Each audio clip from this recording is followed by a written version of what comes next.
Well, hello again, everybody. You know, I have went and picked up another vehicle as if I need another one, another project. But y'all know how I am. I just can't resist.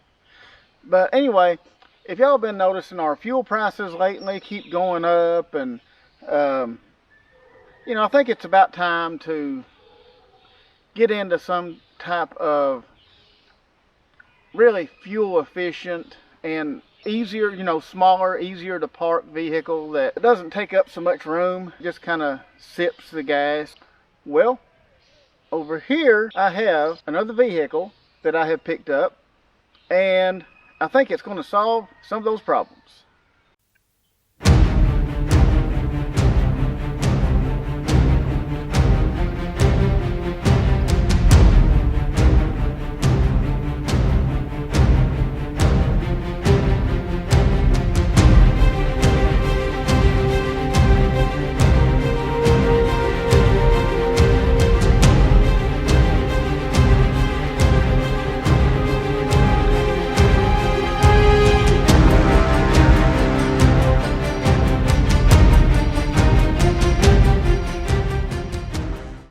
This is a Dodge Ram 2500 with a V10 and an automatic transmission.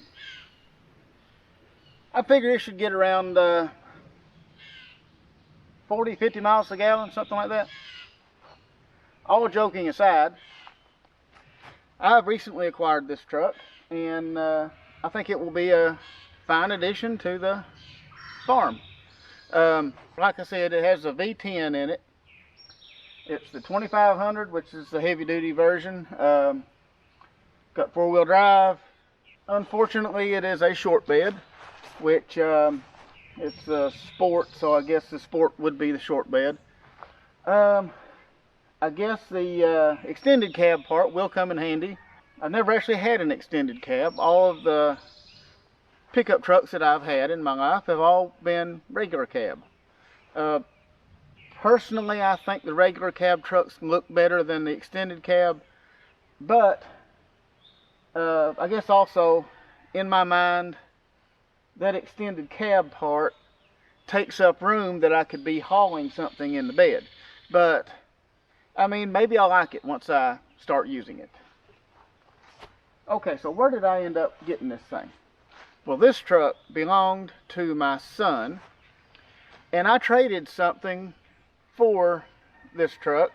Actually, I guess more to help him out than anything. Some of y'all may not like this, and some of y'all might even unsubscribe, I don't know.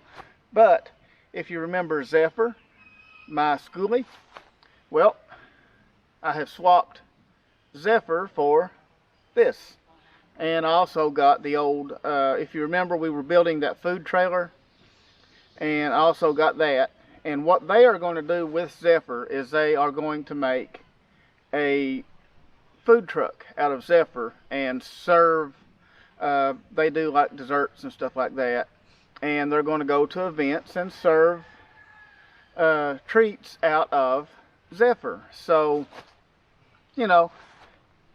Zephyr's been sitting up here for a while, hardly ever used, and I kind of feel bad about just letting it sit like that. We don't camp as often as I would really like. Plus, I have the trailer now, the food trailer, which could very, very easily be used as a camper. It could be outfitted really easy. And I'll show you all that in another video. But right now, we're going to focus on this. Now, okay, this truck is not perfect. It runs great. This V10, it sounds good, it runs good.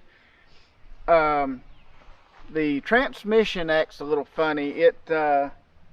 Apparently it's a fairly common thing. Some people that own these Dodges may know this. When you put it in gear, there is no feeling, there's no detent feeling when you put it into separate gears. You have to pretty much guess where you're putting it. I think I have a solution for that I'm going to implement on this. Basically a gated shifter that I can adjust so that it will stop with the shifter using the cable. That way I know what gear I'm in. I guess I'll have to put it down by the four-wheel drive shifter, but that's fine. My ultimate goal of what I would like to do is I would like to take that automatic out and find a 5-speed or a 6-speed even, probably a 5-speed, like out of a Cummins or something like that, and bolt that on behind this V10. And I think that would be great, having the 5-speed transmission. Actually, this will be the only automatic truck that I own. Like Old Green is a standard shift. My red Silverado, it is a standard shift. Forgot about the van. The van's automatic. But yeah, this will be the only pickup truck that I own that actually has an automatic in it. Having the four-wheel drive does kind of make up for that a little bit, so you know, it's not too bad. One more thing that this truck does need is, which I figured it out, it either needs an alternator, or it sit for a little while, so I may take this alternator apart, take the brushes out, clean them, and see if maybe it will start working again. It may just have something on the brushes and just need cleaned up. I'll try that before I buy another alternator. The alternators aren't that bad for it. But with all that, let's take us a quick walk around it and let's just see what we got here. Okay, so it is the 2500, the V10, and okay, this body on this truck, this truck came out of Texas, and for the area that I live in, this truck is in really, really good shape. Now, if you look under here, if you can see the frame, there is still paint on that frame. That's unheard of around here. That frame would be partially rusted out if this was a Kentucky truck. Rocker panels are great. No rust at all on them.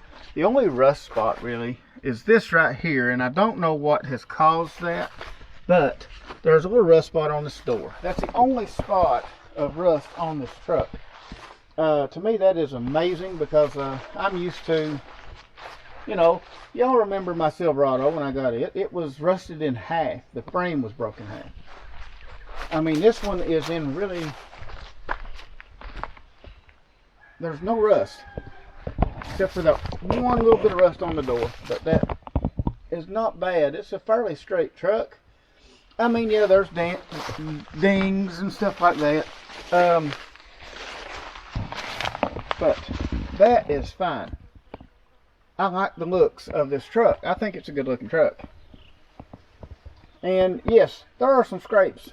Well, it's not a new truck, you know, it's got a dent or something every now and then, but you know what? It's for what it is, it's in pretty good shape. Look at the inside of this bed.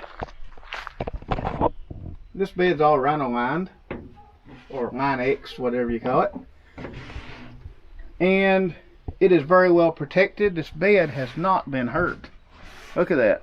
It has not, it's not beat up and bent up. The tailgate is straight on it. Now this part up here, that's got a little dent in it. That looks like somebody hooked something to there and pulled it with that. That could be straightened out, but I probably won't worry about that. It's fine. It has the roll bars in it. I don't know about the roll bars. They may come out. I may actually try to make me a little camper that can slide in this, because this would have no trouble hauling a camper.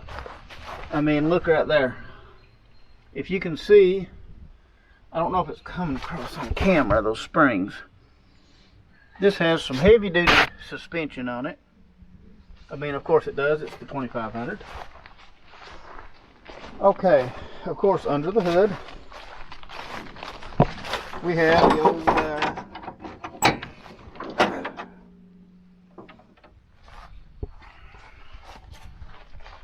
we have a whole lot of plug wires coming off of this coil pack. Got 10 of them coming off of there. That's a whole lot of plug wires. That's a massive engine. And look at here how easy this alternator is to get to. I can pull that off really easy and check it out real good, make sure everything's okay. Now, I can see somebody has used a red as the ground. Of course, it just goes down to the frame. But anyway, yeah, that's always good. Use a red wire for the ground. Here is apparently no air filter in there. I'm gonna have to get a tube to go from that to wherever it ends up going. The guy that had it before my son bought it had a tractor filter hanging out right here. A nice hot air filter that you know, draws that, because you know how well gasoline engines love hot air. So he had the air filter hanging down right here. It's just like a tractor filter. I think it's inside the truck actually. I had the battery hooked up. I thought I had unhooked it. It might be dead. But yeah, this is a fairly old battery, 21, so it may be dead, but it's in there. But yeah, this engine does run really well.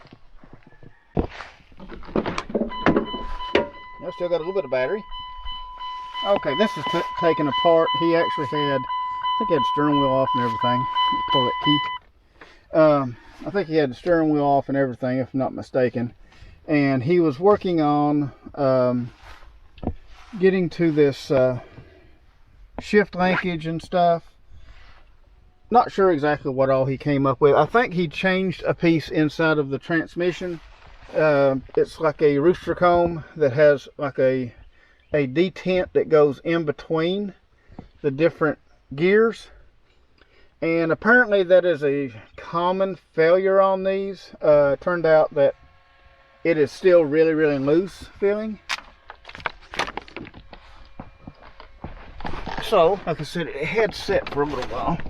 And he's left like a tent or two. I'll probably make sure he gets those back. He might want those. It has the typical Dodge dashboard. The disintegrating dashboard. You can buy just covers for that, and I think that's what I'll do. I'll just get one of those, slap on it, be done with it. Or you could do it right and buy the whole thing. I'm just going to buy the cover and cover it. That'll be fine. It has, somewhere on here, it probably tells. Let's see, it's probably digital. Let me see here. Yeah. 154,000. I don't know if you can see that.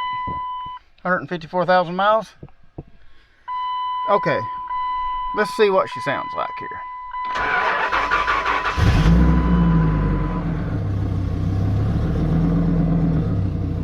And I guess the lights slowly go off. Okay.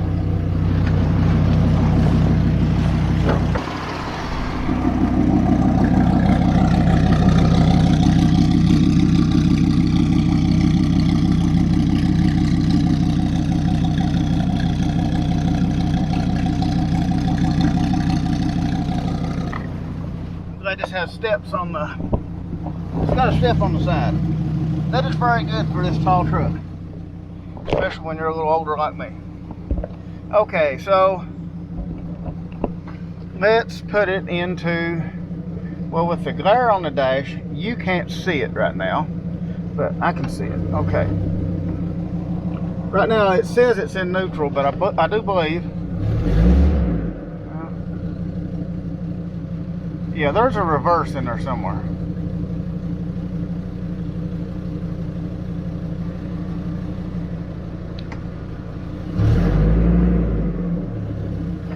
There's a forward gear.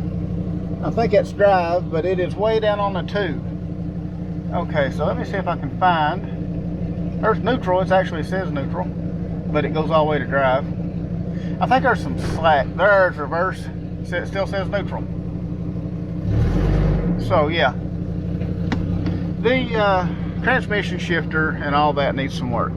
I don't know if you can see the volt gauge. No, you cannot, but the volts are dying. So yeah, it's gonna, yeah, I don't want to keep running and run that battery all the way down, but yeah. But anyway, yeah, this is got all the other parts and pieces back here to put everything back together.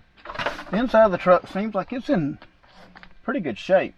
It just needs a little cleaning and needs put back together. But yeah, I think if I can put a probably a gated shifter down here somewhere. So you have the four-wheel drive shifter here. I guess you can see that. You have the four-wheel drive shifter here. I would need maybe here somewhere, or maybe over here. I would need some type of shifter that would actually lock it in. I'm going to try to adjust this one and see if I can get it figured out first before I go to ordering weird ratchet shifters or whatever. I think this will be an interesting vehicle to have. It is very heavy duty and got a cool look to it. I think it'll work. Anyway, we'll get farther into it as I get the alternator and stuff, and we'll probably fool with this another day. Anyway, I guess that's going to be about it for this video. Just wanted to introduce the truck and show you what we got here. I guess that'll be about it for this video. Appreciate everybody watching, and I'll see y'all on the next one.